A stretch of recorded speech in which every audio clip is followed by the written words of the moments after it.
అమెరికాలో మరో విషాదం చోటు చేసుకుంది. ఉన్నత చదువులు, కెరీర్ కోసం వెళ్లిన ఓ హైదరాబాద్ యువతి దారుణ హత్యకు గురైంది.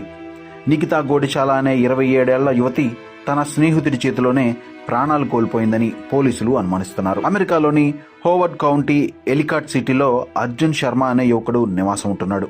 డిసెంబర్ 31న నిఖిత తనకు చివరిసారిగా కనిపించిందని, ఆ తర్వాత నుండి తనకు కనపడలేదని జనవరి 2న అర్జున్ శర్మ స్వయంగా పోలీసుల దగ్గరకు వెళ్లి నా ఫ్రెండ్ నిఖిత కనిపించడం లేదు అని మిస్సింగ్ కంప్లైంట్ ఇచ్చాడు. పోలీసులకు ఫిర్యాదు చేసిన వెంటనే అర్జున్ శర్మ ఇండియాకు ఫ్లైట్ ఎక్కేశాడు.